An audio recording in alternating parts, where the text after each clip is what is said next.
Le Christ est ressuscité.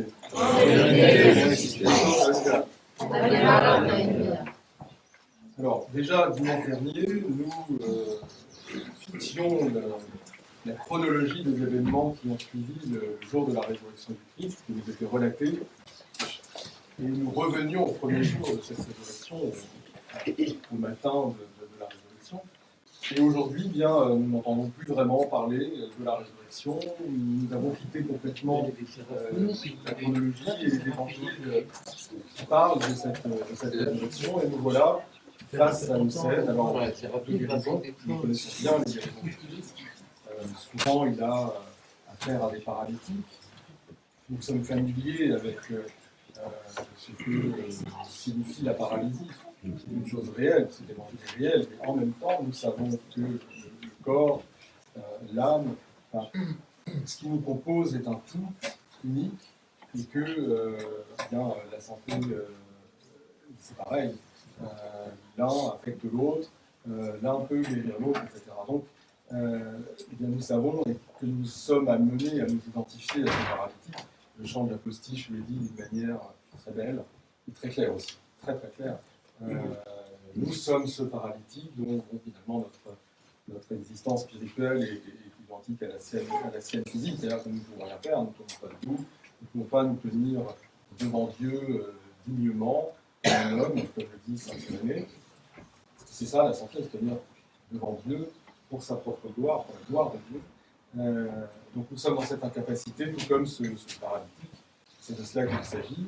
Et comme nous le dit toujours la postiche, eh bien, le Christ, comme pour le paralytique, donc comme pour nous, eh bien, voit cette tristesse, et dans la miséricorde qui est la sienne, et pour que nous soyons sûrs et certains de bien comprendre de quoi il s'agit, évidemment, l'endroit, cette piscine de la porte des brebis, porte le nom de maison de la miséricorde. Bethesda, ça vient de là, maison de la miséricorde. Là, on est quand même amené à bien savoir de quoi il s'agit.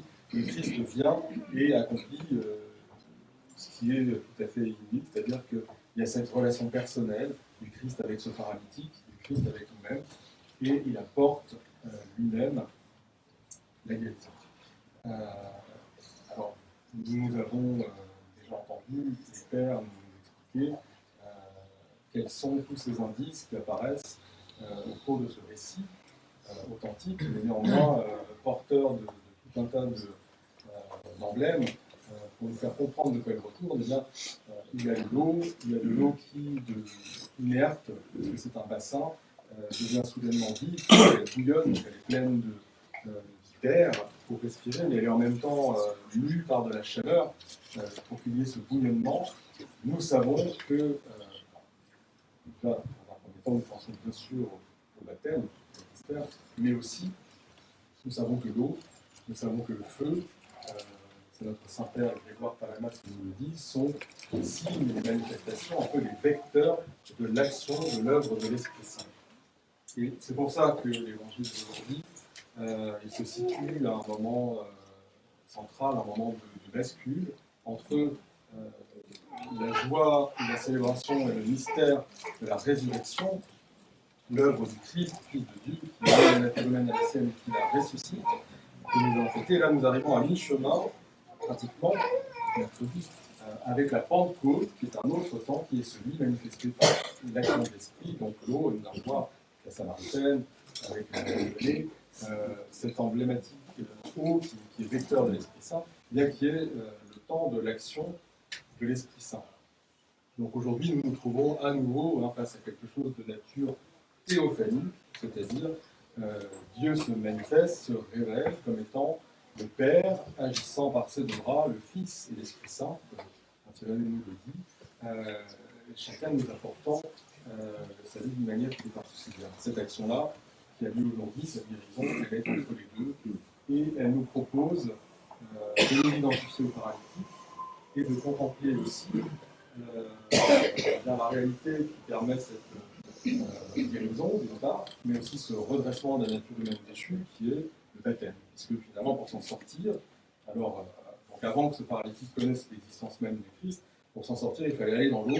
Pourquoi? Parce que l'eau, un ange descendait et guérissait le premier qui entrait. Donc ça, c'est C'est comme ça que ça fonctionnait avant, c'était le culte d'avant.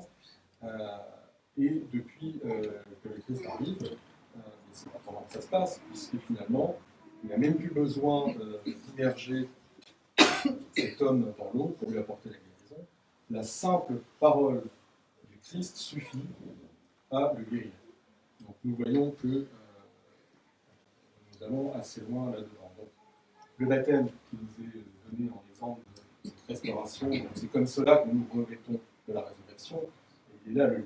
Nous nous revêtons de la résurrection par le baptême, par l'immersion et l'action de l'Esprit Saint, mais pas uniquement. C'est-à-dire que nous avons cet ancien culte, quelque part, qui est emblématisé par le temple physique, par la piscine fondatoire, par le fait qu'un ange, c'est comme ça que Dieu, comme il dit avant, par l'action angélique, par l'œuvre angélique, parce qu'il n'était pas physiquement incarné présent.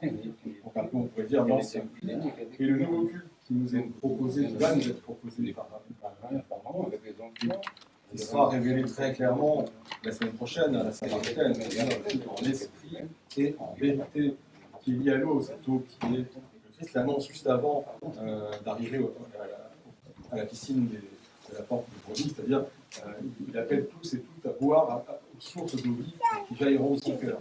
Il dira à la Samaritaine qui connaissait la don de Dieu en puisant cette eau qui coupe tout le soif. Donc, c'est cet Esprit Saint qui permet, qui va jaillir, qui va guérir. Voilà l'annonce que le Christ fait. Et donc, ce nouveau culte, il le définira clairement à la Samaritaine en disant en esprit et en vérité. C'est ce qui crée l'Église, et nous y accédons par le baptême. Mais il nous montre aussi, à travers deux actions, qui il est véritablement, et il nous amène aussi à transcender cette vision qui pourrait être encore la nôtre. D'une part, nous voyons, il guérit cet homme, mais sans l'immerger dans eux. Pour nous voyons qu'il y a le baptême, nous savons que le Christ est présent dans son Église par les sacrements, il va nous donner la guérison par tous les mystères auxquels nous avons accédé. Finalement, la maison de la miséricorde, telle qu'elle est décrite, le temple externe dans lequel cette action a lieu, nous savons, nous, que depuis l'incarnation, depuis la résurrection, et par notre accès dans le baptême, à ça, nous devenons nous-mêmes des temples de chair, nous devenons nous-mêmes membres du corps de Christ, qui est lui-même le temple véritable, qui a été rebâti les 3 jours, les 3 jours de la résurrection, que nous symbolisons par le trident. Donc nous savons que nous passons dans cet esprit de vérité, c'est-à-dire le culte a lieu dans le cœur, et nous tous, communiant les uns aux autres, sommes cette maison, sommes ce temple dans lequel le Christ enseigne. À la mi-Pentecôte, l'icône qui sera sortie, c'est bien celle-là, le Christ qui enseigne le temple, lorsqu'il avait 12 ans. Eh bien, c'est le Christ en nous-mêmes qui, à travers son Esprit Saint agissant dans les mystères, nous guérit, nous sauve, nous redresse, nous pardonne les péchés. Mais nous voyons que finalement, il n'est pas limité non plus à cela, puisque ce qui compte, ce qui est central, c'est sa parole. Par sa parole, par laquelle il a créé tout le monde entier, eh bien, il n'a même pas besoin d'immerger cet homme pour le guérir, il dit juste prends ton grabat et marche. Sa parole l'a totalement sauvé, recréé, il a restauré totalement la santé. Il montre qu'il est Dieu souverain.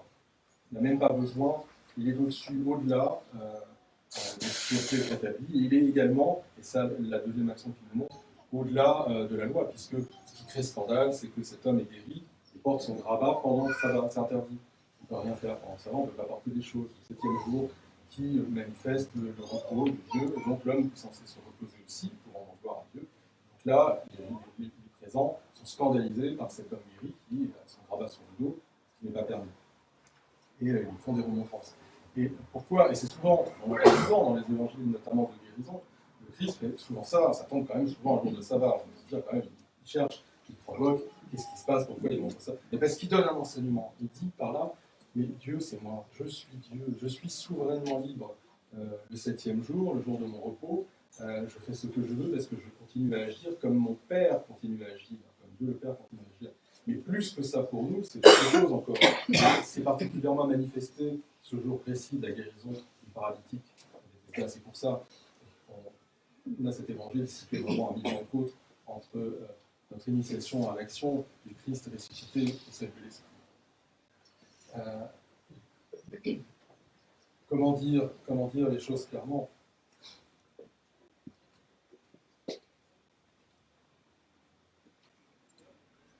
Ça va venir.